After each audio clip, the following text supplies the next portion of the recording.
Hey there, my friend. How are you? I'm trying something new. I'm going to record this on my computer. And I don't script these out. Sometimes I put down some thoughts in an outline so that I can make sure I say everything that I want to say. And today I'm just going to shoot from the hip a little bit. So number one, I'm so excited for a couple of things I'm doing. I am going to put together some online courses, and I've gotten some backdrops and some lighting, and I've made sure I've got the right microphones and stuff. Because I want to make sure that these videos are high quality and worth watching. And I also am excited for a backdrop because you see, when I sit at my desk right here, my office is my room. So right there is my bed that I did make it. That's nice. And there's the bathroom right there. It's not very appealing. So I'm excited to have a little backdrop and be able to do the lighting the right way and things like that. I'm about to work out. I even started to get ready to work out, and then I realized I want to make the video right away. So I had to button my shirt back up and make this video. So I was talking to a friend at the end of last week, a wonderful person. I think she's smart, she's talented, she's got a clear head on her shoulders. I respect her opinion. I think she's a strong person, good leader.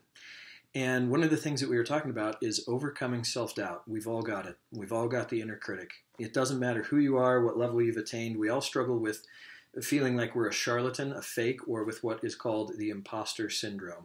So me in particular, for instance, I've trained in Fortune 500 organizations and given them training. And I like to not brag. I try to be pretty humble.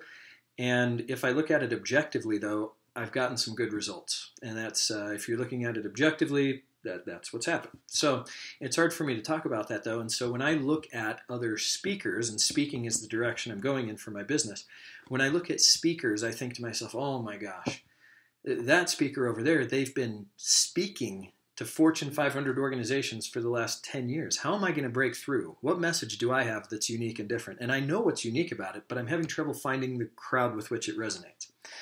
And then I'll think to myself, oh, I'm not a Navy pilot. I'm not a former Blue Angel. Because some of my friends at one of the Fortune 500 organizations were talking about the great presentation they had a few years ago from a Blue Angels pilot. And I think to myself, what message do I have that people would listen to me? I'm not a Blue Angels pilot. Or, man, that person over there is so entertaining and engaging. And then I think to myself, but they're not me. That Blue Angels pilot doesn't have the onstage time and presence that I have. That other speaker that's spoken in the Fortune 500 organizations, yeah, great message, solid message, hasn't done the same research that I've done, doesn't know what I know about boots on the ground, what real people who are actually succeeding say about how they got there. Not how revisionist history works and people rewrite history and they say, oh yeah, you've got to have a passion and a dream. No, I'm talking about what people who have actually done it, when I press them on it and find out exactly how they did it, not in a 10-minute conversation, I'm talking about an hour-and-a-half conversation and dig deep. Find out the truth about how they really did succeed. Nobody else, to my knowledge, is out there doing that. Nobody else, to my knowledge, can combine that with experience with addictive tendencies and working through those kinds of things and understands that mindset and process. Nobody else, to my knowledge, understands how to work through dealing with very difficult people in your life, compared and combined with all of those things that I'm talking about. So I think I really do have this unique message. And part of my problem, though, is finding the right avenue for it.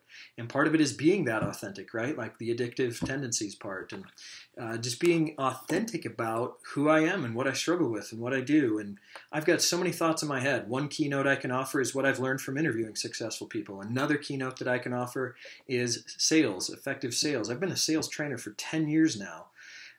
Or a sales trainer for 7 years. I've been a trainer for 10, and I've been in sales and sales management for many, many years.